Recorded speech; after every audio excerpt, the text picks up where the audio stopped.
Bismillahirrahmanirrahim. Assalamualaikum warahmatullahi wabarakatuh.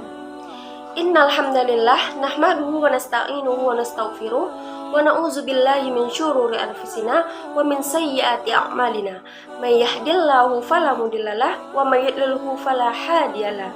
Asyhadu an la ilaha illallah wa asyhadu anna Muhammadan 'abduhu wa rasuluh la nabiyya ba'da amma ba'du.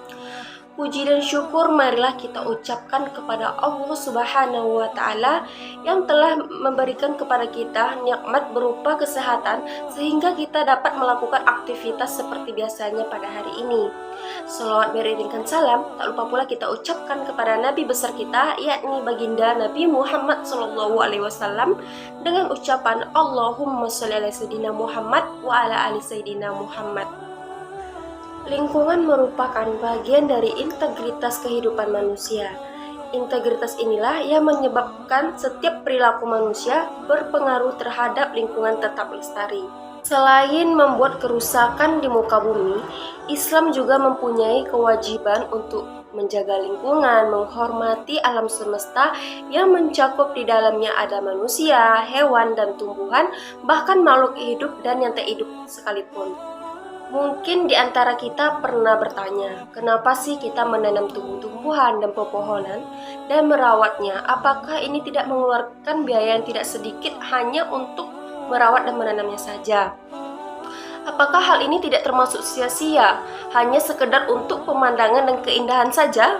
Jawabannya tentu tidak sia-sia, karena ternyata di dalam Islam anjuran umat Islam untuk gemar menanam itu sudah ada, bahkan dalam hadis Nabi Shallallahu Alaihi Wasallam.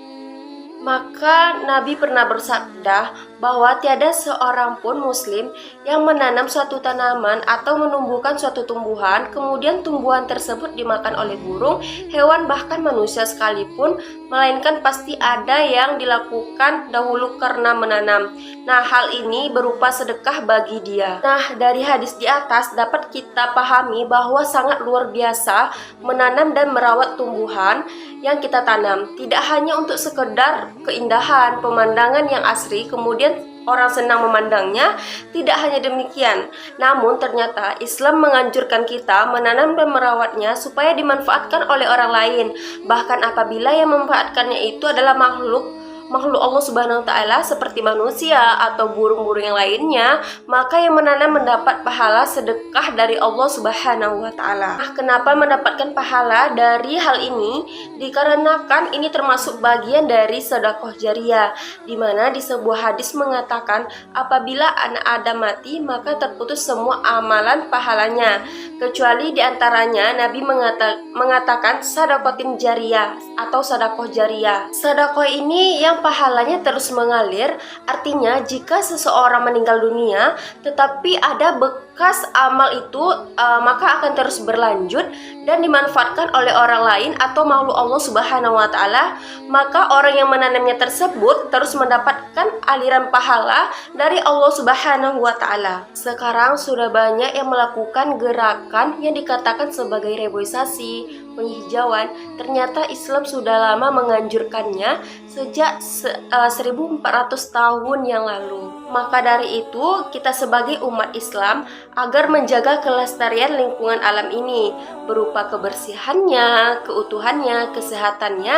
mari bersama-sama bergandengan tangan, satu sikap selamatkan lingkungan tanah air kita ini. Insya Allah itu merupakan ibadah. Allah akan memberikan barokah kepada kita semua. Subhanakallahumma wa bihamdik, asyhadu an la ilaha illa anta, astaghfiruka wa atubu ilaik. Wassalamualaikum warahmatullahi wabarakatuh.